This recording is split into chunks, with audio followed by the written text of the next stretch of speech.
से निकले थे कुछ देर पहले यहाँ पे, लगभग 15 से 20 मिनट पहले, जो जेडीयू की कोर टीम मानी जाती है, जिसमें केंद्रीय मंत्री ललन सिंह हो, संजय झा हो, जेडीयू के राष्ट्रीय कार्यकारी अध्यक्ष विजय चौधरी हो, विजेंद्र यादव, ऐसे नेता हैं जो यहाँ पर आए थे। मुख्यमंत्री से उनकी मुलाकात हुई, बैठक हुई और बैठक के बाद वो तमाम नेता निकलने लगे और धीरे धीरे अब सूत्रों से बहुत तरह की जानकारी आने लगी। एक जानकारी ये भी है कि पहले फेज में फुल फ्लेजेज मंत्रिमंडल का गठन किया जाएगा, कि जो पिछली बार थी 2025 के विधानसभा चुनाव में, कि उन्हीं मंत्रियों को रिपीट किया जाएगा और जो संख्या बची है उसे बाद में भरा जाएगा। इसकी भी चर्चा काफी तेज हो रही है, तो इसकी जानकारी जैसे जैसे आती जाएगी हम अपने दर्शकों को बताते जाएंगे। लेकिन इतना तय है कि जैसे हमारे ब्यूरो से बता रहे थे दिवाकर जी कि बीजेपी कोटा से कौन मंत्री बनेगा, हम से कौन बनेगा, आरएलएम से कौन बनेगा, उसी तरीके से जेडीयू की तरफ से भी हम लोगों ने बताया था कि जो 8 मंत्री हैं वो रिपीट किए जाएंगे। जाहिर तौर पे निशांत को लेकर सबसे ज्यादा चर्चा है। निशांत अगर बिहार के डिप्टी सीएम बनते हैं जेडीयू कोटा से, तो एक खबर ये भी आ रही है कि निशांत कुमार के कद के बराबर किसी और को भी अगर आप जिम्मेदारी डिप्टी सीएम की देते हैं तो उनके कद पर असर पड़ सकता है। लेकिन एक दूसरी खबर ये भी है कि निशांत कुमार के अभिभावक की भूमिका के तौर पे भी विजय चौधरी, जो बहुत वरिष्ठ नेता हैं और बहुत नीतीश कुमार के करीबी मंत्री माने जाते हैं, तो उनके रहने से निशांत कुमार के लिए भी आसान होगा। निशांत कुमार को राजनीति भी सीखनी है और सरकार भी चलाना है। जाहिर तौर पे खबर एक ये भी आ रही थी कि निशांत कुमार फिलहाल सरकार में शामिल नहीं होना चाहते थे, लेकिन बाद में धीरे धीरे उन्हें जो वरीय मंत्री हैं, जो वरिष्ठ नेता हैं जेडीयू के, लगातार मना रहे हैं और उम्मीद है कि मंत्रिमंडल का जब शपथ ग्रहण समारोह होगा उसमें आपको निशांत कुमार शपथ लेते दिखाई भी दे, जिसके लिए थोड़ा सा इंतजार करना होगा। लेकिन इतना तय है कि एक अन्य मार्ग में आज सुबह से हलचल है। अब दोपहर में थोड़ा हलचल कम होगी, चूंकि अमूमन हम लोगों ने देखा है कि दोपहर में हलचल कम होती है। 3 बजे के बाद एक बार फिर से आपको एक अन्य मार्ग में हलचल तेज होगी। ऐसे भी विधायक आएंगे जिन्हें मंत्री बनने की इच्छा है, वो भी मुख्यमंत्री से मुलाकात करेंगे। जो जेडीयू के जो थिंक टैंक के लोग हैं वो भी आएंगे, उनसे भी मुलाकात होगी। तो ये जो मुलाकातों का दौर है ऐसी चलेगा, जिसके बारे में लगातार हम अपने दर्शकों को जानकारी देते रहेंगे। जी चले, बिल्कुल। तो शुक्रिया इस अपडेट के लिए, इस तस्वीर के लिए आपका आनंद। तो देखिए, सीएम आवास की हलचल जो है वो लगातार बढ़ी हुई है, क्योंकि जेडीयू के नेताओं के मिलने का सिलसिला लगातार जारी है। संभावित जो लिस्ट है वो, ये तस्वीरें धीरे धीरे साफ होते हुए आनंद ज्यादा जानकारी के साथ जुड़ चुके हैं। आनंद, 15 अप्रैल को 11 बजे बिहार के नए सीएम शपथ ग्रहण कर लेंगे, विस्तार से जानकारी दीजिएगा।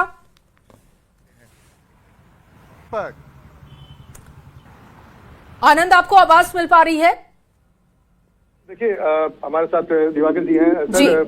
15 तारीख को 11 बजे फाइनल। जी, सूत्रों से जानकारी मिल रही है।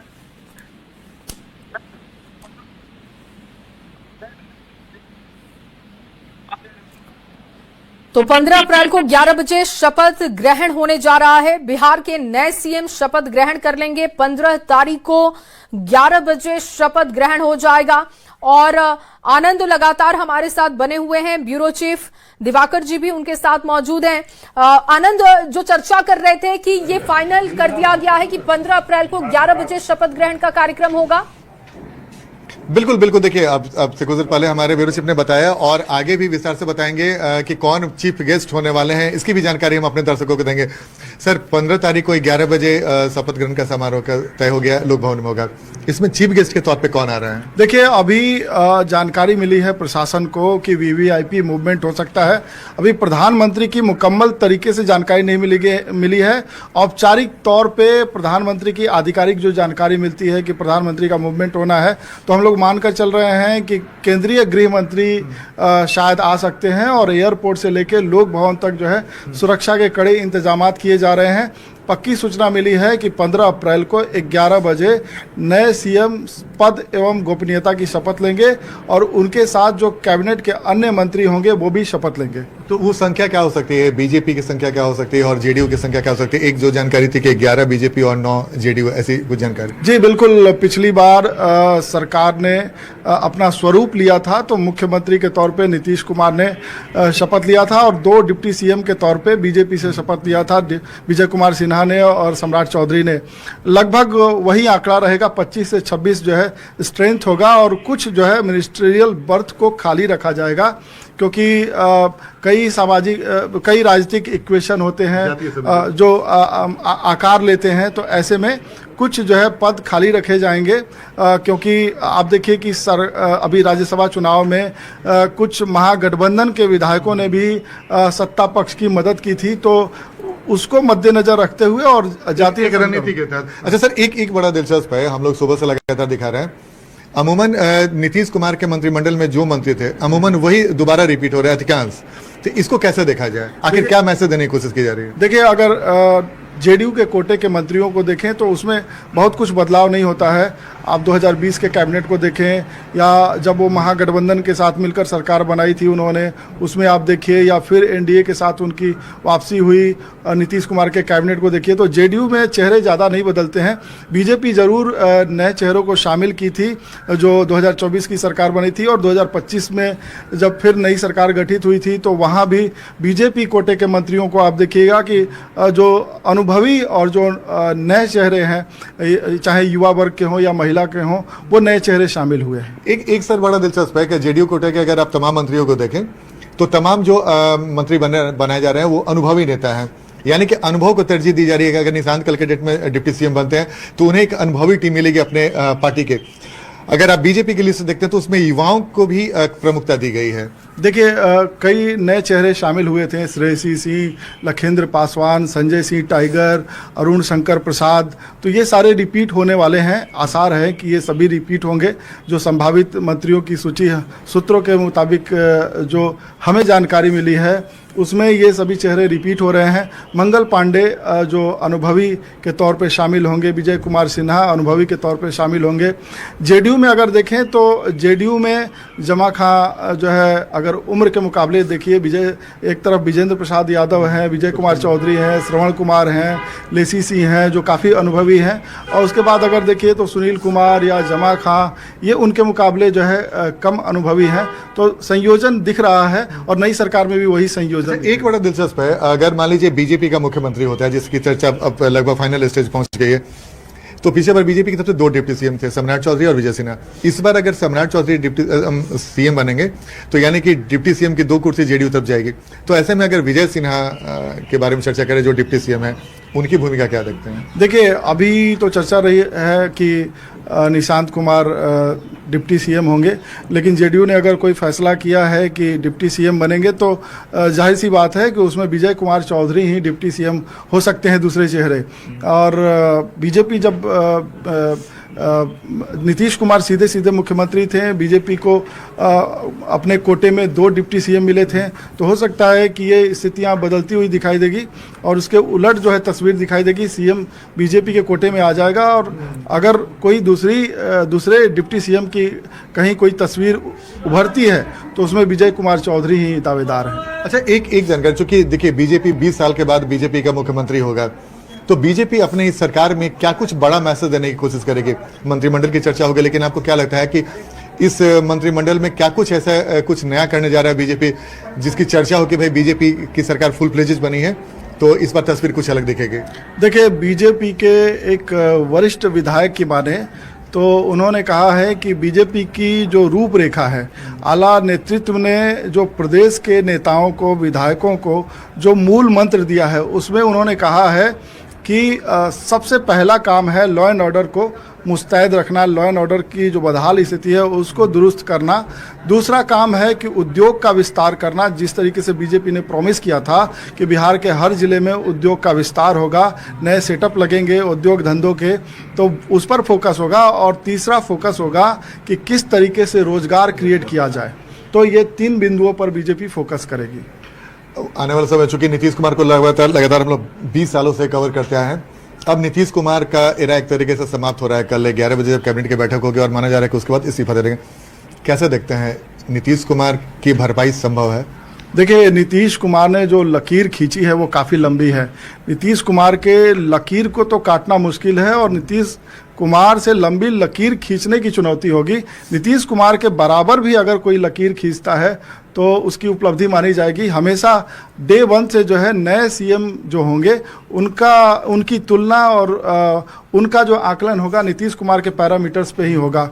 तो नए सीएम के सामने चुनौतियां हैं। 2 दशक से ज़्यादा नीतीश कुमार इस राज्य की बागडोर संभालें और नीतीश कुमार ने कई रिकॉर्ड स्थापित किए। लॉ एंड ऑर्डर को ड्रास्टिक चेंज करना, ओवरनाइट 2005 में वो आए और उम्मीद ही नहीं थी कि जंगल राज से निकाल के और कानून व्यवस्था की ऐसी स्थिति स्थापित की जाएगी। नीतीश कुमार ने किया और इंफ्रास्ट्रक्चर पे भी नीतीश कुमार ने जो काम किया वो विश्वसनीय माना जाएगा। एक बड़ा दिलचस्प हुआ दिवाकर जी, आज अब बीजेपी की तरफ से कौन मुख्यमंत्री के कुर्सी पे बैठेगा इसकी तस्वीर तो कुछ घंटे में साफ हो जाएगी, लेकिन जेडीयू के दो बड़े नेता एक अन्य मार्ग में नीतीश कुमार से बैठक करने के बाद सम्राट चौधरी के घर पे पहुंचते हैं, जो डिप्टी सीएम गृह मंत्री हैं। कुछ देर के बाद निकलते हैं, उसके बाद बीजेपी के प्रदेश अध्यक्ष पहुंचते हैं। तो सम्राट चौधरी के कद को आप कैसे देखते हैं? आपको लगता है कि एक बड़ा इशारा धीरे धीरे मिलने लगा है? देखिए, 2020 के बाद आप राजनीतिक परिस्थितियों पर ध्यान दीजिए, राजनीतिक हालात पे ध्यान दीजिए, तो सम्राट चौधरी लगातार उनका कद बढ़ता गया है। मैं कई पड़ाव का जिक्र आपसे करूंगा। पहला पड़ाव जब उनको नेता प्रतिपक्ष बनाया गया था बिहार विधान परिषद में, उनको टास्क दिया गया था कि लालू प्रसाद और नीतीश कुमार की जो महागठबंधन की सरकार है उसको फेस करना है। उन्होंने बखूबी उस टास्क को निभाया। दूसरा मौका तब आया जब नीतीश कुमार की एनडीए में वापसी हुई और सम्राट चौधरी ने जरूरी जो बहुमत के आंकड़े हैं उसका इंतजामात किया। फिर उसके बाद तीसरा मौका तब आया जब एनडीए में वापसी के बाद चुनाव हुए 2024 के लोकसभा चुनाव हुए, 2025 के लोकसभा चुनाव हुए। सम्राट चौधरी स्टार प्रचारक की भूमिका में रहे और बड़े नेताओं के मंच पर दिखाई दिए। फिर उसके बाद 2025 में नई सरकार गठित हुई तो सम्राट चौधरी को गृह विभाग मिला। वो गृह विभाग जो नीतीश कुमार के पास करीब नीतीश कुमार 2005 से चीफ मिनिस्टर रहे और उनके पास ही ये गृह विभाग रहा। एक इसी में हम कंटिन्यू कर देते हैं। एक बड़ा दिलचस्प था कि समृद्धि यात्रा में जब जा रहे थे मंच पे, तो नीतीश कुमार और सम्राट चौधरी का जो बॉन्डिंग था वो हर जगह तस्वीर देखी, हमारे दर्शकों ने देखा। उसके बाद सम्राट चौधरी और निशांत कुमार की भी बॉन्डिंग हम लोग ने एक होटल में देखा था, जो काफी आत्मीयता से मुलाकात करे। नीतीश कुमार से भी अच्छा तालमेल, निशांत कुमार से भी अच्छा तालमेल, यानी कि एक रणनीति के तहत धीरे धीरे बीजेपी ने बहुत कुछ बढ़ाना शुरू कर दिया था। जी बिल्कुल। और हमारे जो सीनियर एडिटर हैं मनोज मलयाली जी कई बार इस बात का जिक्र कर चुके हैं कि जो काम बीजेपी के कैलाशपति मिश्र और सुशील मोदी ने नहीं किया वो सम्राट चौधरी ने किया है। सम्राट चौधरी जो बीजेपी और संघ को सीधे बिहार में बीजेपी को सीएम की कुर्सी नहीं मिली, तो वो कुर्सी जो है सीधे सम्राट चौधरी ने हासिल की। सम्राट चौधरी की जो परवरिश हुई है वो समाजवादियों के बीच हुई है। वो जानते हैं कि सत्ता का खेल कैसे, सत्ता के जो है विषाद जो है कैसे बिछाए जाएं और कैसे सामाजिक समीकरणों को साधा जाए। तो जब जरूरत हुई सम्राट चौधरी ने अपना कद दिखाया और इसीलिए बीजेपी उनको बड़े बड़े टास्क देती गई और अब जो है सम्राट चौधरी को जो कयास लग रहे हैं, सीएम की रेस में सबसे आगे हैं, तो बिहार का सबसे बड़ा जो है टास्क उनको मिलने जा रहा है। अच्छा सर, एक सवाल बड़ा इंटरेस्टिंग है। जिस दिन नीतीश कुमार से जो नई सरकार बनी और गृह मंत्री का जो प्रभार था उस सम्राट चौधरी को दे दिया गया, क्या हम माने कि उसी दिन ये तय हो गया था कि आने वाले समय में सम्राट चौधरी बिहार की कुर्सी संभाल सकते हैं? जी बिल्कुल। जिस दिन से नीतीश कुमार जिस विभाग को देखते रहे हैं मुख्यमंत्री, बतौर मुख्यमंत्री उनके पास गृह विभाग भी रहा है। ज़्यादातर राज्यों में मुख्यमंत्री अपने पास ही गृह विभाग रखते हैं, लेकिन नीतीश कुमार ने खास तौर पे कभी भी गृह विभाग को बीजेपी से शेयर नहीं किया। लेकिन सम्राट चौधरी जैसे ही नंबर 2 की हैसियत पाते हैं उनको गृह विभाग की अहम जिम्मेदारी भी मिलती है। उसी दिन से ये तय हो गया कि सम्राट चौधरी को आने वाले वर्षों में बड़ी जिम्मेदारी मिल सकती है। शिवराज सिंह चौहान यहाँ पर्यवेक्षक बनकर आ रहे हैं, ये कैसे देखते हैं? चूंकि केंद्र के बड़े नेता माने जाते हैं और उनका एक बड़ा कद है, उनका यहाँ पर पर्यवेक्षक बन के आना कैसे देखते हैं? देखिए, बीजेपी कोई भी काम करती है तो उसमें स्ट्रेटजी होती है। केंद्रीय कृषि मंत्री हैं शिवराज सिंह चौहान और जिस वर्ग से आते हैं वो ईबीसी कैटेगरी में माना जाता है बिहार में। और बीजेपी की परिपाटी रही है कि डेमोक्रेटिक सेटअप दिखाने के लिए बीजेपी विधायक दल की बैठक कराती है और उसमें सबकी रजामंदी और सर्वसम्मति से कोई नया चेहरा तय किया जाता है जिसको बड़ी जिम्मेदारी दी जाती है। तो उसी परिपाटी को फॉलो करते हुए केंद्रीय मंत्री शिवराज सिंह चौहान को बुलाया जा रहा है और बिहार में सामाजिक समीकरणों को ध्यान में रखते हुए उनको ये दायित्व दिया जा रहा है। तो मतलब ये बीजेपी संदेश देती है कि हर बड़े काम को वो समाज के जो हाशिए पे पड़े लोग हैं उनको हर बड़े काम में बड़ी जिम्मेदारी, अहम जिम्मेदारी दी जाती है। तो सम्राट शिवराज सिंह चौहान के जरिए बड़े संदेश देने की कोशिश कर रही है, सामाजिक संदेश के साथ साथ राजनीतिक संदेश देने की कोशिश कर रही है और सम्राट चौधरी तो पिछड़े ब्लॉक के बड़े नेता के तौर पर उभरे ही हैं। अच्छा, एक सर अब एक सवाल निशांत को लेके भी ले लेते हैं, क्योंकि निशांत कुमार राजनीति में कभी सक्रिय बहुत नहीं रहे, हाल के दिनों में सक्रिय दिखे। निशांत कुमार को अगर डिप्टी सीएम की कुर्सी पे बिठाया जाता है, आपको लगता है कि निशांत कुमार के लिए इतना आसान होगा?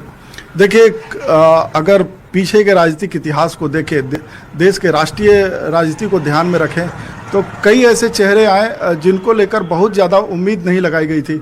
नवीन पटनायक उसमें से उदाहरण है। बीजू पटनायक के साथी जो समाजवादी साथी हैं, उन पर व्यंग किया करते थे कि नवीन पटनायक क्या बीजू पटनायक के कद के बराबर आ पाएंगे। लेकिन नवीन पटनायक जब राजनीति में कदम रखें तो उन्होंने अनएक्सपेक्टेड जो है फैसले लिए और लगभग उड़ीसा की राजनीति में 2 दशक से ज़्यादा वो जो है छाए रहे हैं, उड़ीसा की राजनीति के पर्याय रहे हैं। और अभी भी नवीन पटनायक का कद जो है छोटा नहीं हुआ है। उसी तरीके से चौधरी अजीत सिंह का जिक्र होता था कि चौधरी चरण सिंह के बेटे चौधरी अजीत सिंह राजनीति में सफल हो पाएंगे, लेकिन कई सरकारों में वो केंद्रीय मंत्री रहे और एक लंबी राजनीतिक पारी खेले। तो कई ऐसे चेहरे होते हैं जिनको कयास लगाया जाता है कि क्या उम्मीद के मुताबिक वो कर पाएंगे प्रदर्शन, और कई ऐसे भी होते हैं जो बहुत सारी उम्मीदें जगा के लाते हैं और उसके बाद जो है वो फिस हो जाते हैं। अच्छा, एक सर ये भी सवाल है कि चूंकि एनडीए में 5 गठबंधन के सहयोगी हैं, तो अब नीतीश कुमार अब नहीं रहेंगे। नाम पर चर्चा की गई है। जेडीयू से डिप्टी सीएम फेस पर भी चर्चा इस बैठक में हुई है। कई अहम मुद्दों पर चर्चा हुई। इसके साथ साथ संभावित मंत्रियों की सूची भी न्यूज 18 बिहार झारखंड आपको बताने जा रहा है। तो जेडीयू कोटे के जो संभावित मंत्री होंगे उनमें डिप्टी सीएम के तौर पर निशांत कुमार, इसके साथ साथ विजेंद्र यादव जो रिपीट होंगे, विजय कुमार चौधरी, शरण कुमार और ऐसे कई ऐसे नाम है। आनंद अमृतराज हमारे साथ न्यूज 18 संवाददाता जुड़ गए हैं। आनंद, अब तस्वीर धीरे धीरे साफ हो रही है। जेडीयू आवाज से जो नेता निकले हैं, क्या बातचीत हुई है सीएम आवाज से? देखिए, लगभग अब बस कुछ ही घंटे बचे हैं। चले बिल्कुल आनंद, आपके पास आएंगे। ब्यूरो चीफ दिवाकर तिवारी जी भी हमारे साथ जुड़े हुए हैं। दिवाकर जी, अब जो जेडीयू के नेता हैं सीएम आवाज से निकल रहे हैं धीरे धीरे करके, लेकिन अब संभावित मंत्रियों की भी सूची न्यूज 18 के पास है। इसको आप किस तरीके से देख रहे हैं? आपका विश्लेषण क्या कह रहा है? तेज हो गई है और सभी दलों में मंत्रियों की सूची पर बात हो रही है। कौन कौन से संभावित मंत्री हो सकते हैं उनको लेकर चर्चा हो रही है। और सूत्रों से जो जानकारी मिल रही है कि निशांत कुमार डिप्टी सीएम के तौर पे सरकार में शामिल होंगे। उनके अलावा जेडीयू कोटे से फिलहाल 8 लोगों के शपथ लेने की सूचना है, यानी 8 मंत्रियों को, निशांत कुमार के अलावा 8 मंत्रियों को शपथ ग्रहण कराया जाएगा। साथ ही अगर हम की बात करें, एलजेपी-आर की बात करें, आरएलएसपी की बात करें, तो संतोष कुमार सुमन जो हम से मंत्री होंगे, जीतन राम मांझी के बेटे हैं और मौजूदा सरकार में मंत्री भी हैं, तो नई सरकार में भी इनका स्थान बरकरार रहेगा। संजय पासवान और संजय कुमार सिंह एलजेपी-आर से होंगे। दीपक प्रकाश आरएलएसपी कोटे से जो है माफ कीजिएगा, आरएलएम कोटे से मंत्री होंगे। राष्ट्रीय लोक मोर्चा जो उपेंद्र कुशवाहा की पार्टी है, उस कोटे से जो है दीपक का प्रकाश मंत्री होंगे। बीजेपी कोटे से संभावित मंत्रियों की सूची है, उसमें विजय कुमार सिन्हा, मंगल पांडे, रामकृपाल यादव, दिलीप जायसवाल, श्रेयसी सिंह, लखेंद्र पासवान, रमा निषाद, प्रमोद कुमार चंद्रवंशी, अरुण शंकर प्रसाद और संजय सिंह टाइगर का नाम सामने आ रहा है। और भी इस लिस्ट में मंत्री बनते हुए दिखाई देंगे, यानी और भी लिस्ट में शामिल हो सकते हैं नाम। तो फिलहाल इन नामों की चर्चा हो रही है और काफी जो है गहमा गहमी और हलचल देखने को मिल रही है। और चलिए दिवाकर जी के पास आते हैं, उनसे संपर्क करने की कोशिश करेंगे आनंद से। दिवाकर जी, अब इन नामों को बाकी हम देखें और जिस तरीके से डिप्टी सीएम निशांत और बीजेपी की कोशिश है, जेडीयू की कोशिश है कि निशांत कुमार नई सरकार में जरूर रहे, नंबर 2 की हैसियत में निशांत कुमार जरूर होंगे। फिलहाल निशांत कुमार किसी सदन के सदस्य नहीं है, तो निशांत कुमार ने ये कहा था कि किसी सदन के सदस्य बनने तक वो मंत्रिपरिषद का हिस्सा नहीं रह सकते हैं। लेकिन जो तमाम एनडीए के वरिष्ठ नेता हैं उन्होंने मना लिया है और वो शायद सरकार में शामिल होते दिखाई देंगे। जी, बीजेपी की तरफ से तो जो लिस्ट हमारे पास है, उन लिस्टों में हम कई नाम सीएम के चेहरे के तौर पर भी चला रहे हैं कि चर्चा में ये भी है, रेस में ये भी है। इनको किस तरीके से देखा जाए? देखिए, बिहार में सामाजिक समीकरणों को खासा ध्यान रखा जाता है और इसीलिए आप देखिए कि बीजेपी या जेडीयू या अन्य घटक दलों के जो चेहरे हैं वो सामाजिक समीकरणों को ध्यान में रखते हुए उसकी संरचना तैयार की गई है। बीजेपी में भी अगर देखेंगे तो बीजेपी में सवर्ण चेहरे भी हैं, साथ ही साथ जो है दलित चेहरे भी हैं ओबीसी और ईबीसी को भी खास तौर पर जगह दी गई है। और जिस तरीके से प्रधानमंत्री का फोकस है कि महिलाओं को केंद्र बिंदु में रखा जाए, आने वाले दिनों में महिलाएं जो है नारी शक्ति वंदन जो सम्मेलन लगातार देश में कर रही है बीजेपी, और ये मैसेज देने की कोशिश कर रही है कि किस तरीके से राजनीति में प्रधानमंत्री नरेंद्र मोदी ने जो वादा किया था महिलाओं को आगे लाने का, महिलाओं को आरक्षण देने का, वो सपना पूरा हो रहा है। तो बीजेपी एक संदेश देने की कोशिश करेगी। नई सरकार के गठन के जरिए भी महिलाओं की भी अच्छी खासी तादाद होगी, महिलाओं को भी आनुपातिक तौर पे जो है मंत्रिपरिषद में जगह मिलेगी। और इसीलिए आप देखिए कि जेडीयू या बीजेपी कोटे से कई महिला चेहरा आपको दिखाई देंगे। मौजूदा सरकार में भी महिला चेहरे को शामिल किया गया था, और आने वाले जो सरकार की बनावट होगी, संरचना होगी, उसमें भी महिलाएं खासतौर पे ध्यान देगी, देखने को मिलेगी। जी, कल शिवराज सिंह चौहान भी पहुंच रहे हैं। बीजेपी के लिहाज से ये निर्णय रणनीति को लेकर के क्या चल रहा होगा अभी? देखिए, शिवराज सिंह चौहान को पर्यवेक्षक के तौर पे भेजा जा रहा है। जो औपचारिकता है वो शिवराज सिंह चौहान पूरी करेंगे। अब एनडीए विधायक दल की बैठक होगी, बीजेपी विधायक दल की बैठक होगी। तमाम बैठकों में शिवराज सिंह चौहान मौजूद होंगे, और संभवतः शिवराज सिंह चौहान जो है एनडीए के नेताओं के साथ गवर्नर हाउस भी जाएंगे। लोक भवन जाकर जो नई सरकार गठन की कवायद होगी उसमें भी शिवराज सिंह चौहान दिखाई दे सकते हैं। तो केंद्र से प्रतिनिधि के तौर पे केंद्रीय मंत्री शिवराज सिंह चौहान को भेजा गया है। और बीजेपी में ये परिपाटी रही है कि जब नए नेता का चयन होता है तो वो पर्यवेक्षक की मौजूदगी में ही होता है। तो वो परिपाटी बरकरार है, जो परंपरा है वो बरकरार है, और शिवराज सिंह चौहान दिखाई देंगे और उनकी मौजूदगी में बीजेपी विधायक दल का नेता चुना जाएगा, और वही एनडीए विधानमंडल दल का भी नेता होगा। चलिए, बिल्कुल। आनंद सीएम आवास से जुड़े हुए हैं। आनंद, कुछ हलचल और वहां बढ़ रही है सीएम आवास पे?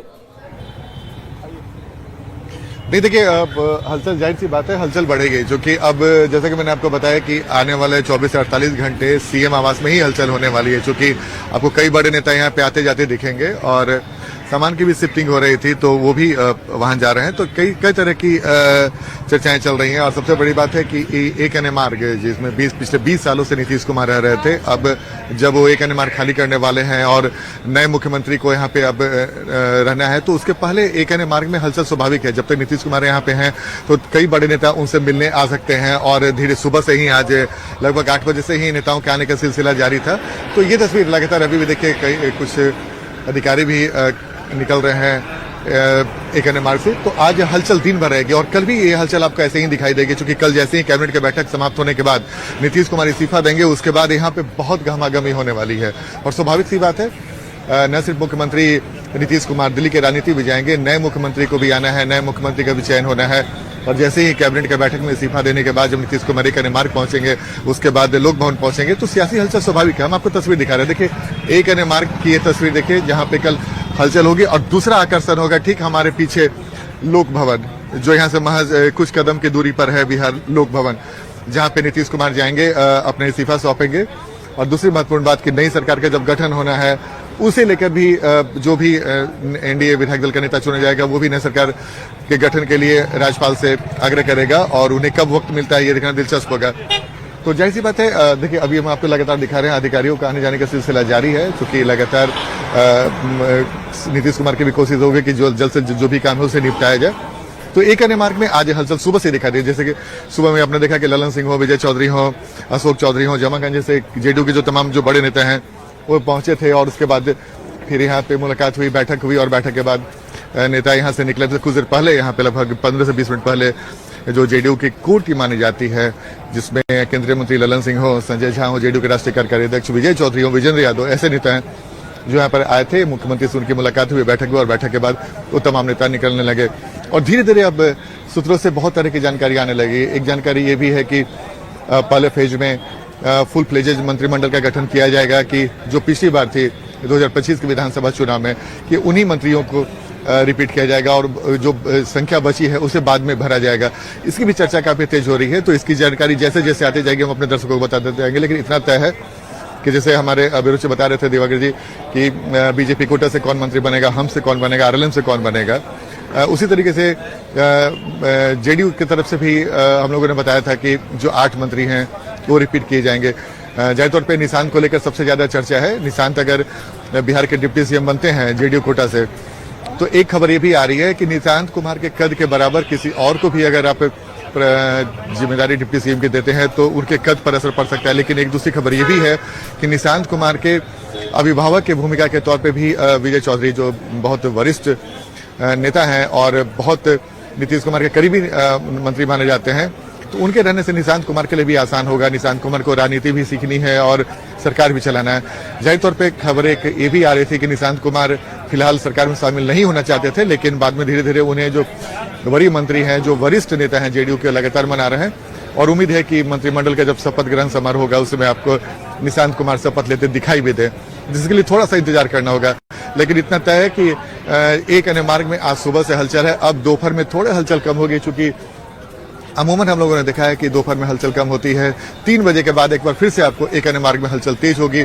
ऐसे भी विधायक आएंगे जिन्हें मंत्री बनने की इच्छा है, वो भी मुख्यमंत्री से मुलाकात करेंगे। जो जेडीयू के जो थिंक टैंक के लोग हैं वो भी आएंगे, उनसे भी मुलाकात होगी। तो ये जो मुलाकातों का दौर है ऐसे ही चलेगा, जिसके बारे में लगातार हम अपने दर्शकों को जानकारी देते रहेंगे। जी चले, बिल्कुल। तो शुक्रिया इस अपडेट के लिए, इस तस्वीर के लिए आपका आनंद। तो देखिए, सीएम आवास की हलचल जो है वो लगातार बढ़ी हुई है, क्योंकि जेडीयू के नेताओं के मिलने का सिलसिला लगातार जारी है। संभावित जो लिस्ट है वो भी लगातार न्यूज 18 बिहार झारखंड आपको दिखा रहा है, जो कैबिनेट में नई सरकार में शामिल होंगे। और देखिए, लगातार जो मंथन है वो भी चल रहा है। बड़ी खबर रख रहे हैं इस वक्त की बड़ी खबर, 15 अप्रैल को 11 बजे शपथ ग्रहण होगा।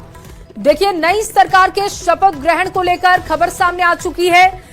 11 बजे शपथ ग्रहण बिहार के सीएम का होगा। 15 अप्रैल को 11 बजे बिहार के नए सीएम शपथ ग्रहण कर लेंगे, जो इस वक्त जानकारी आ रही है। और धीरे धीरे अब तस्वीरें साफ होती हुई दिख रही हैं। एक तरफ बैठकों का दौर जारी है, दूसरी तरफ न्यूज 18 बिहार झारखंड आप तक एक एक तस्वीर पहुंचा रहा है, एक एक अपडेट आप तक रख रहे हैं।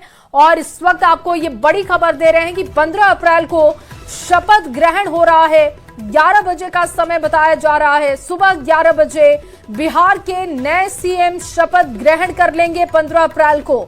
और उससे पहले 14 अप्रैल यानी कल का दिन नीतीश कैबिनेट की आखिरी बैठक होने जा रही है। बैठक के बाद नीतीश का इस्तीफा होगा।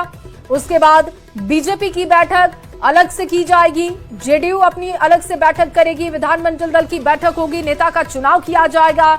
इस प्रक्रिया के पूरे करने के बाद एनडीए की भी बैठक होगी। और अब देखिए, तस्वीरें धीरे धीरे साफ होते हुए। आनंद ज्यादा जानकारी के साथ जुड़ चुके हैं। आनंद, 15 अप्रैल को 11 बजे बिहार के नए सीएम शपथ ग्रहण कर लेंगे, विस्तार से जानकारी दीजिएगा।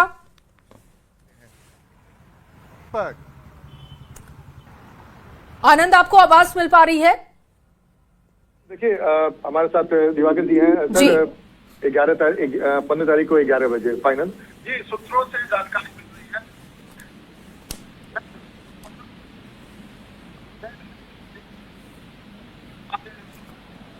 तो 15 अप्रैल को 11 बजे शपथ ग्रहण होने जा रहा है। बिहार के नए सीएम शपथ ग्रहण कर लेंगे। 15 तारीख को 11 बजे शपथ ग्रहण हो जाएगा। और आनंद लगातार हमारे साथ बने हुए हैं, ब्यूरो चीफ दिवाकर जी भी उनके साथ मौजूद हैं। आनंद, जो चर्चा कर रहे थे कि ये फाइनल कर दिया गया है कि 15 अप्रैल को 11 बजे शपथ ग्रहण का कार्यक्रम होगा। बिल्कुल बिल्कुल। देखिए, अब से कुछ देर पहले हमारे ब्यूरो चीफ ने बताया और आगे भी विस्तार से बताएंगे कि कौन चीफ गेस्ट होने वाले हैं, इसकी भी जानकारी हम अपने दर्शकों को देंगे। सर, 15 तारीख को 11 बजे शपथ ग्रहण का समारोह तय हो गया, लोक भवन में होगा। इसमें चीफ गेस्ट के तौर पे कौन आ रहे हैं? देखिए, अभी जानकारी मिली है प्रशासन को कि वीवीआईपी मूवमेंट हो सकता है। अभी प्रधानमंत्री की मुकम्मल तरीके से जानकारी नहीं मिली है। औपचारिक तौर पे प्रधानमंत्री की आधिकारिक जो जानकारी मिलती है कि प्रधानमंत्री का मूवमेंट होना है, तो हम लोग मानकर चल रहे हैं कि केंद्रीय गृह मंत्री शायद आ सकते हैं। और एयरपोर्ट से लेकर लोक भवन तक जो है सुरक्षा के कड़े इंतजाम किए जा रहे हैं। पक्की सूचना मिली है कि 15 अप्रैल को 11 बजे नए सीएम पद एवं गोपनीयता की शपथ लेंगे और उनके साथ जो कैबिनेट के अन्य मंत्री होंगे वो भी शपथ लेंगे। तो वो संख्या क्या हो सकती है, बीजेपी की संख्या क्या हो सकती है और जेडीयू की संख्या क्या हो सकती है? एक जो जानकारी थी कि 11 बीजेपी और 9 जेडीयू, ऐसी कुछ जानकारी। जी बिल्कुल, पिछली बार सरकार ने अपना स्वरूप लिया था तो मुख्यमंत्री के तौर पे नीतीश कुमार ने शपथ लिया था और 2 डिप्टी सीएम के तौर पे बीजेपी से शपथ लिया था विजय कुमार सिन्हा ने और सम्राट चौधरी ने। लगभग वही आंकड़ा रहेगा, 25 से 26 जो है स्ट्रेंथ होगा और कुछ जो है मिनिस्ट्रियल बर्थ को खाली रखा जाएगा क्योंकि कई राजनीतिक इक्वेशन होते हैं जो आकार लेते हैं, तो ऐसे में कुछ जो है पद खाली रखे जाएंगे क्योंकि आप देखिए कि अभी राज्यसभा चुनाव में कुछ महागठबंधन के विधायकों ने भी सत्ता पक्ष की मदद की थी, तो उसको मद्देनजर रखते हुए और जातीय रणनीति के तहत। अच्छा सर, एक बड़ा दिलचस्प है, हम लोग सुबह से लगातार दिखा रहे हैं, अमूमन नीतीश कुमार के मंत्रिमंडल में जो मंत्री थे अमूमन वही दोबारा रिपीट हो रहे हैं अधिकांश। तो इसको कैसे देखा जाए, आखिर क्या मैसेज देने की कोशिश की जा रही है? देखिए, अगर जेडीयू के कोटे के मंत्रियों को देखें तो उसमें बहुत कुछ बदलाव नहीं होता है। आप 2020 के कैबिनेट को देखें या जब वो महागठबंधन के साथ मिलकर सरकार बनाई थी उन्होंने, उसमें आप देखिए, या फिर एनडीए के साथ उनकी वापसी हुई नीतीश कुमार के कैबिनेट को देखिए, तो जेडीयू में चेहरे ज़्यादा नहीं बदलते हैं। बीजेपी ज़रूर नए चेहरों को शामिल की थी जो 2024 की सरकार बनी थी और 2025 में जब फिर नई सरकार गठित हुई थी तो वहाँ भी बीजेपी कोटे के मंत्रियों को आप देखिएगा कि जो अनुभवी और जो नए चेहरे हैं, चाहे युवा वर्ग के हों या महिला के हों, वो नए चेहरे शामिल हुए हैं। एक सर बड़ा दिलचस्प है कि जेडीयू कोटे के अगर आप तमाम मंत्रियों को देखें तो तमाम जो मंत्री बनाए जा रहे हैं वो अनुभवी नेता हैं, यानी कि अनुभव को तरजीह दी जा रही है कि अगर निशांत कल के डेट में डिप्टी सीएम बनते हैं तो उन्हें एक अनुभवी टीम मिलेगी अपने पार्टी के। अगर आप बीजेपी की लिस्ट देखते हैं तो उसमें युवाओं को भी प्रमुखता दी गई है। देखिए, कई नए चेहरे शामिल हुए थे, श्रेयसी सिंह, लखेंद्र पासवान, संजय सिंह टाइगर, अरुण शंकर प्रसाद, तो ये सारे रिपीट होने वाले हैं। आसार है कि ये सभी रिपीट होंगे। जो संभावित मंत्रियों की सूची सूत्रों के मुताबिक जो हमें जानकारी मिली है उसमें ये सभी चेहरे रिपीट हो रहे हैं। मंगल पांडे जो अनुभवी के तौर पे शामिल होंगे, विजय कुमार सिन्हा अनुभवी के तौर पे शामिल होंगे। जेडीयू में अगर देखें तो जेडीयू में जमा खां जो है, अगर उम्र के मुकाबले देखिए, एक तरफ विजेंद्र प्रसाद यादव हैं, विजय कुमार चौधरी हैं, श्रवण कुमार हैं, लेसी सिंह हैं जो काफ़ी अनुभवी हैं, और उसके बाद अगर देखिए तो सुनील कुमार या जमा खां, ये उनके मुकाबले जो है कम अनुभवी हैं। तो संयोजन दिख रहा है और नई सरकार में भी वही संयोजन। एक बड़ा दिलचस्प है, अगर मान लीजिए बीजेपी का मुख्यमंत्री होता है जिसकी चर्चा अब लगभग फाइनल स्टेज पहुंच गई है, तो पिछले बार बीजेपी की तरफ से 2 डिप्टी सीएम थे, सम्राट चौधरी और विजय सिन्हा। इस बार अगर सम्राट चौधरी डिप्टी सीएम बनेंगे तो यानी कि डिप्टी सीएम की 2 कुर्सी जेडीयू तरफ जाएगी। तो ऐसे में अगर विजय सिन्हा के बारे में चर्चा करें जो डिप्टी सीएम है, उनकी भूमिका क्या देखते हैं? देखिए, अभी तो चर्चा रही है कि निशांत कुमार डिप्टी सीएम होंगे, लेकिन जेडीयू ने अगर कोई फैसला किया है कि डिप्टी सीएम बनेंगे तो जाहिर सी बात है कि उसमें विजय कुमार चौधरी ही डिप्टी सीएम हो सकते हैं, दूसरे चेहरे। और बीजेपी जब नीतीश कुमार सीधे सीधे मुख्यमंत्री थे, बीजेपी को अपने कोटे में 2 डिप्टी सीएम मिले थे, तो हो सकता है कि ये स्थितियां बदलती हुई दिखाई देगी और उसके उलट जो है तस्वीर दिखाई देगी, सीएम बीजेपी के कोटे में आ जाएगा और अगर कोई दूसरे डिप्टी सीएम की कहीं कोई तस्वीर उभरती है तो उसमें विजय कुमार चौधरी ही दावेदार है। अच्छा, एक जानकारी, चूंकि देखिए बीजेपी 20 साल के बाद बीजेपी का मुख्यमंत्री होगा, तो बीजेपी अपने इस सरकार में क्या कुछ बड़ा मैसेज देने की कोशिश करेगी? मंत्रिमंडल की चर्चा होगी, लेकिन आपको क्या लगता है कि इस मंत्रिमंडल में क्या कुछ ऐसा कुछ नया करने जा रहा है बीजेपी, जिसकी चर्चा हो कि भाई बीजेपी की सरकार फुल फ्लेजेज बनी है तो इस बार तस्वीर कुछ अलग दिखेगी? देखिए, बीजेपी के एक वरिष्ठ विधायक की माने तो उन्होंने कहा है कि बीजेपी की जो रूपरेखा है, आला नेतृत्व ने जो प्रदेश के नेताओं को, विधायकों को जो मूल मंत्र दिया है, उसमें उन्होंने कहा है कि सबसे पहला काम है लॉ एंड ऑर्डर को मुस्तैद रखना, लॉ एंड ऑर्डर की जो बदहाल स्थिति है उसको दुरुस्त करना। दूसरा काम है कि उद्योग का विस्तार करना, जिस तरीके से बीजेपी ने प्रॉमिस किया था कि बिहार के हर ज़िले में उद्योग का विस्तार होगा, नए सेटअप लगेंगे उद्योग धंधों के, तो उस पर फोकस होगा। और तीसरा फोकस होगा कि किस तरीके से रोजगार क्रिएट किया जाए। तो ये 3 बिंदुओं पर बीजेपी फोकस करेगी। आने वाला समय, चूंकि नीतीश कुमार को लगातार हम लोग 20 सालों से कवर करते आए हैं, अब नीतीश कुमार का एरा एक तरीके से समाप्त हो रहा है। कल 11 बजे जब कैबिनेट की बैठक होगी और माना जा रहा है कि उसके बाद इस्तीफा दे देंगे। कैसे देखते हैं, नीतीश कुमार की भरपाई संभव है? देखिए, नीतीश कुमार ने जो लकीर खींची है वो काफ़ी लंबी है। नीतीश कुमार के लकीर को तो काटना मुश्किल है और नीतीश कुमार से लंबी लकीर खींचने की चुनौती होगी। नीतीश कुमार के बराबर भी अगर कोई लकीर खींचता है तो उसकी उपलब्धि मानी जाएगी। हमेशा डे वन से जो है नए सीएम जो होंगे उनकी तुलना और उनका जो आकलन होगा नीतीश कुमार के पैरामीटर्स पे ही होगा। तो नए सीएम के सामने चुनौतियां हैं। 2 दशक से ज़्यादा नीतीश कुमार इस राज्य की बागडोर संभालें और नीतीश कुमार ने कई रिकॉर्ड स्थापित किए। लॉ एंड ऑर्डर को ड्रास्टिक चेंज करना, ओवरनाइट 2005 में वो आए और उम्मीद ही नहीं थी कि जंगल राज से निकाल के और कानून व्यवस्था की ऐसी स्थिति स्थापित की जाएगी। नीतीश कुमार ने किया और इंफ्रास्ट्रक्चर पे भी नीतीश कुमार ने जो काम किया वो विश्वसनीय माना जाएगा। एक बड़ा दिलचस्प हुआ दिवाकर जी, आज अब बीजेपी की तरफ से कौन मुख्यमंत्री के कुर्सी पे बैठेगा इसकी तस्वीर तो कुछ घंटे में साफ हो जाएगी। लेकिन जेडीयू के 2 बड़े नेता एक अन्य मार्ग में नीतीश कुमार से बैठक करने के बाद सम्राट चौधरी के घर पे पहुंचते हैं, जो डिप्टी सीएम गृह मंत्री हैं। कुछ देर के बाद निकलते हैं, उसके बाद बीजेपी के प्रदेश अध्यक्ष पहुंचते हैं। तो सम्राट चौधरी के कद को आप कैसे देखते हैं? आपको लगता है कि एक बड़ा इशारा धीरे धीरे मिलने लगा है? देखिए, 2020 के बाद आप राजनीतिक परिस्थितियों पर ध्यान दीजिए, राजनीतिक हालात पे ध्यान दीजिए, तो सम्राट चौधरी लगातार उनका कद बढ़ता गया है। मैं कई पड़ाव का जिक्र आपसे करूंगा। पहला पड़ाव जब उनको नेता प्रतिपक्ष बनाया गया था बिहार विधान परिषद में, उनको टास्क दिया गया था कि लालू प्रसाद और नीतीश कुमार की जो महागठबंधन की सरकार है उसको फेस करना है। उन्होंने बखूबी उस टास्क को निभाया। दूसरा मौका तब आया जब नीतीश कुमार की एनडीए में वापसी हुई और सम्राट चौधरी ने जरूरी जो बहुमत के आंकड़े हैं उसका इंतजामात किया। फिर उसके बाद तीसरा मौका तब आया जब एनडीए में वापसी के बाद चुनाव हुए 2024 के लोकसभा चुनाव हुए, 2025 के लोकसभा चुनाव हुए। सम्राट चौधरी स्टार प्रचारक की भूमिका में रहे और बड़े नेताओं के मंच पर दिखाई दिए। फिर उसके बाद 2025 में नई सरकार गठित हुई तो सम्राट चौधरी को गृह विभाग मिला। वो गृह विभाग जो नीतीश कुमार के पास करीब नीतीश कुमार 2005 से चीफ मिनिस्टर रहे और उनके पास ही ये गृह विभाग रहा। एक इसी में हम कंटिन्यू कर देते हैं। एक बड़ा दिलचस्प था कि समृद्धि यात्रा में जब हम लोग जा रहे थे मंच पे, तो नीतीश कुमार और सम्राट चौधरी का जो बॉन्डिंग था वो हर जगह तस्वीर देखी, हमारे दर्शकों ने देखा। उसके बाद सम्राट चौधरी और निशांत कुमार की भी बॉन्डिंग हम लोग ने एक होटल में देखा था, जो काफी आत्मीयता से मुलाकात करे। नीतीश कुमार से भी अच्छा तालमेल, निशांत कुमार से भी अच्छा तालमेल, यानी कि एक रणनीति के तहत धीरे धीरे बीजेपी ने बहुत कुछ बढ़ाना शुरू कर दिया था। जी बिल्कुल। और हमारे जो सीनियर एडिटर हैं मनोज मलयाली जी कई बार इस बात का जिक्र कर चुके हैं कि जो काम बीजेपी के कैलाशपति मिश्र और सुशील मोदी ने नहीं किया वो सम्राट चौधरी ने किया है। सम्राट चौधरी जो बीजेपी और संघ को सीधे बिहार में बीजेपी को सीएम की कुर्सी नहीं मिली, तो वो कुर्सी जो है सीधे सम्राट चौधरी ने हासिल की। सम्राट चौधरी की जो परवरिश हुई है वो समाजवादियों के बीच हुई है।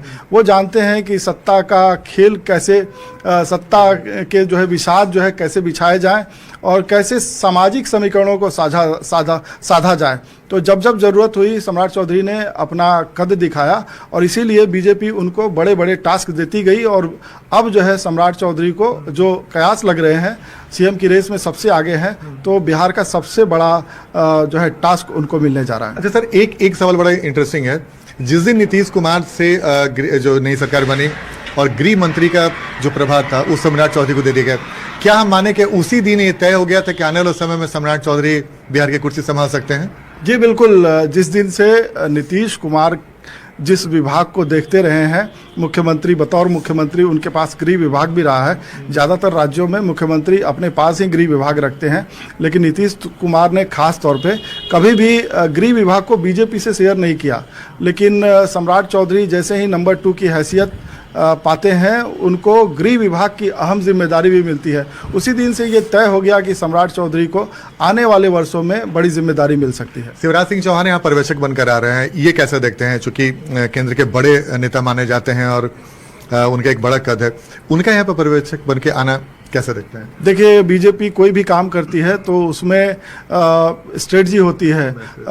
केंद्रीय कृषि मंत्री हैं शिवराज सिंह चौहान और जिस वर्ग से आते हैं वो ईबीसी कैटेगरी में माना जाता है बिहार में।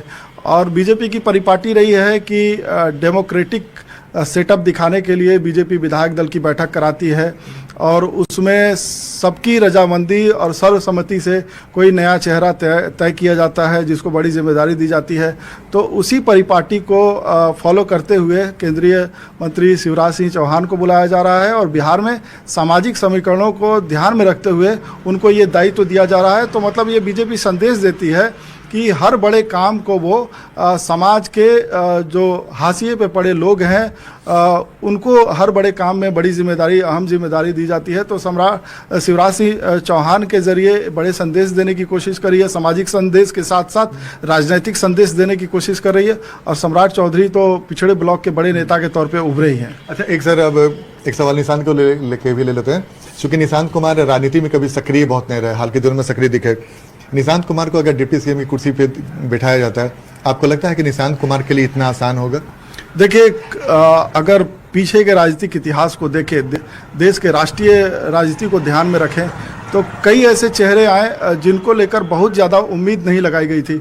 नवीन पटनायक उसमें से उदाहरण है। बीजू पटनायक के साथी जो समाजवादी साथी हैं उन पर व्यंग किया करते थे कि नवीन पटनायक क्या बीजू पटनायक के कद के बराबर आ पाएंगे। लेकिन नवीन पटनायक जब राजनीति में कदम रखें तो उन्होंने अनएक्सपेक्टेड जो है फैसले लिए और लगभग उड़ीसा की राजनीति में 2 दशक से ज़्यादा वो जो है छाए रहे हैं, उड़ीसा की राजनीति के पर्याय रहे हैं। और अभी भी नवीन पटनायक का कद जो है छोटा नहीं हुआ है। उसी तरीके से चौधरी अजीत सिंह का जिक्र होता था कि चौधरी चरण सिंह के बेटे चौधरी अजीत सिंह राजनीति में सफल हो पाएंगे, लेकिन कई सरकारों में वो केंद्रीय मंत्री रहे और एक लंबी राजनीतिक पारी खेले। तो कई ऐसे चेहरे होते हैं जिनको कयास लगाया जाता है कि क्या उम्मीद के मुताबिक वो कर पाएंगे प्रदर्शन, और कई ऐसे भी होते हैं जो बहुत सारी उम्मीदें जगा के लाते हैं और उसके बाद जो है वो फिस हो जाते हैं। अच्छा, एक सर ये भी सवाल है कि चूंकि एनडीए में 5 गठबंधन के सहयोगी हैं, तो अब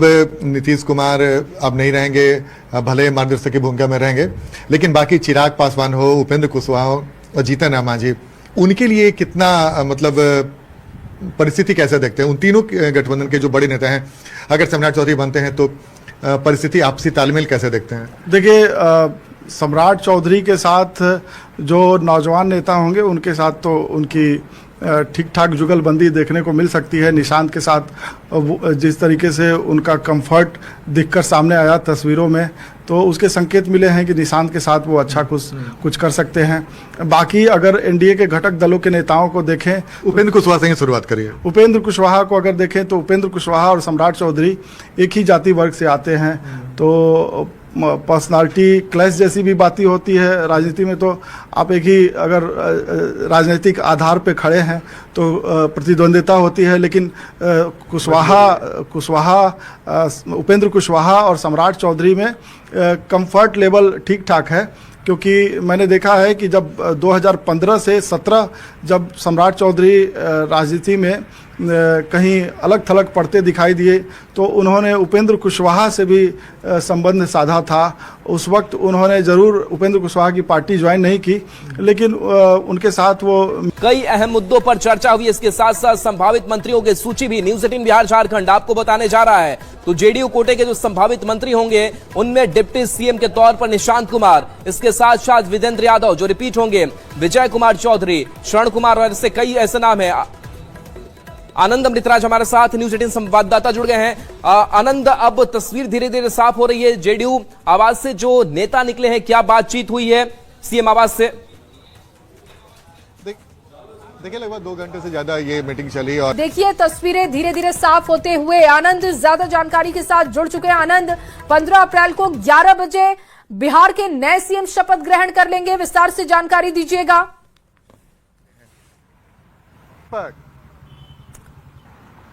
आनंद, आपको आवाज मिल पा रही है? देखिए, हमारे साथ दिवाकर जी हैं सर। 15 तारीख को 11 बजे फाइनल जी सूत्रों से जानकारी मिल रही है।